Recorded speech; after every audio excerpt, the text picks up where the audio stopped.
Baik, bismillahirrahmanirrahim. Assalamualaikum warahmatullahi wabarakatuh. Selamat sore. Salam sejahtera untuk kita semua.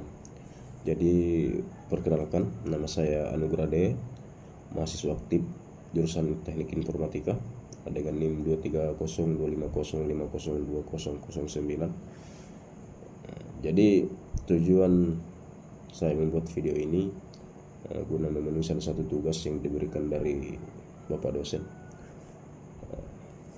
Jadi judul dari tugas ini adalah menjelaskan pembuatan logo branding usaha yang telah saya buat pada tugas pertama. Jadi saya akan memberitahukan atau menjelaskan pembuatan logo yang akan saya buat nanti. Jadi kebetulan nama branding usaha saya itu toko sembako. Jadi masuk kepada latar belakang dalam branding usaha saya ini. Dalam beberapa tahun terakhir, persaingan bisnis retail semakin ketat, termasuk dalam sektor usaha sembako yang dulunya dianggap sederhana, kini tidak cukup hanya menjual barang kebutuhan sehari-hari dengan harga murah. Pemilik toko sembako juga dituntut untuk tampil lebih profesional dan mudah dikenali. Branding bukan lagi milik perusahaan besar saja. Usaha kecil seperti toko sembako pun memerlukannya agar dikenal dan diingat oleh pelanggan. Di era digital seperti sekarang, identitas visual memegang peran penting dalam menarik perhatian. Salah satu elemen utamanya adalah desain logo yang berfungsi sebagai ujung tombak dalam membangun citra usaha. Jadi mungkin itu sedikit penjelasan latar belakang dari branding usaha yang insya Allah saya akan buat ke depannya sebelum kita melangkah ke dalam penjelasan pembuatan logonya.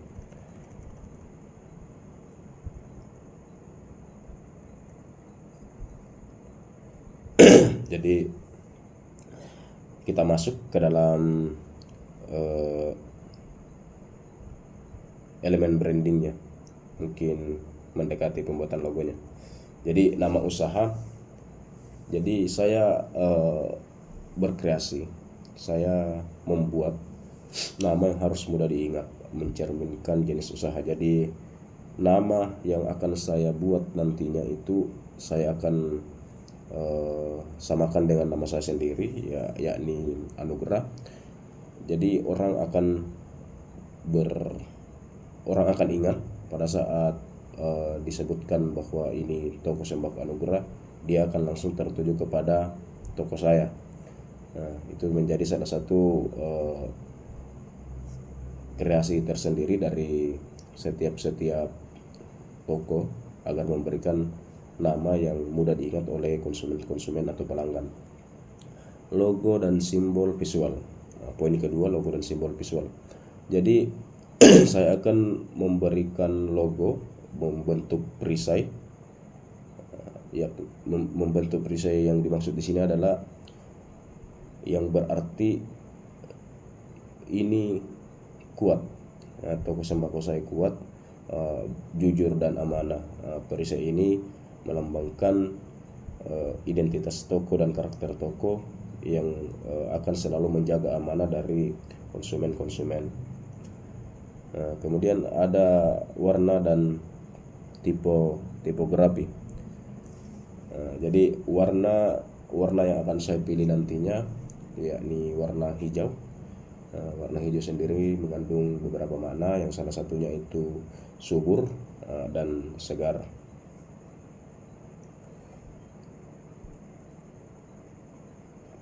Setelah itu kita masuk kepada profil dan strategi branding toko sembako. Jadi jenis toko sembako rumahan atau retail modern. Target pasar itu warga sekitar, ibu rumah tangga, pelanggan setia.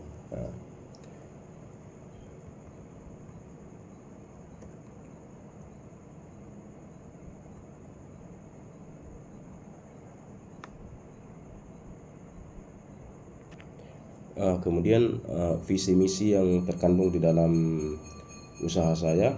Yang pertama itu visi, menjadi toko sembako pilihan utama yang ada di daerah tersebut atau di lingkungan tersebut.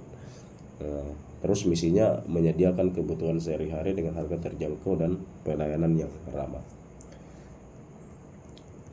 Terus nilai yang diangkat atau brand value, yang pertama itu murah, lengkap, cepat, dekat, dan terpercaya. Dan yang kedua itu mengedepankan keramahan dan kemudahan akses.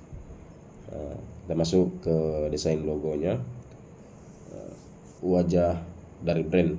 Jadi saya tadi memasukkan nama saya, mungkin sekaligus menggambarkan wajah saya, memiliki filosofi usaha dalam bentuk simbolis. Jadi saya akan memasukkan makna-makna filosofi tersendiri untuk menjadikan toko saya beda dari yang lain. Meningkatkan daya ingat pelanggan terhadap toko, itu sudah masuk juga. Terus kita masuk pada kriteria logo yang baik, sederhana namun unik. Nanti saya akan tidak membuat yang terlalu bercorak atau bagaimana, kita sederhanakan saja namun memiliki keunikan tersendiri, mudah diingat dan dikenali. Mungkin ini sudah masuk semua ke dalam penjelasan saya tadi. Jadi jenis logo logo yang saya akan gunakan itu mungkin gabungan berbasis teks dan berbasis simbol. Jadi dia memiliki simbol juga ada teksnya di situ. Jadi mungkin seperti itu. Proses pembuatan logo Corel Draw. Jadi alasan memilih Corel Draw, yang pertama itu program vektor, hasil tidak pecah saat diperbesar, dan yang kedua itu cocok untuk desain logo karena presisi tinggi. Yang ketiga user friendly bagi pemula sekalipun.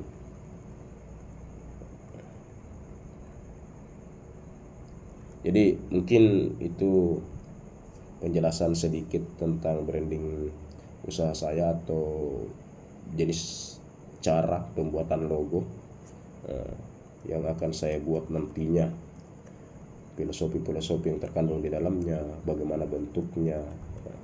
Mungkin itu yang bisa saya sampaikan sedikit mengenai branding usaha saya. Jadi mungkin cukup penyampaian sedikit dari saya.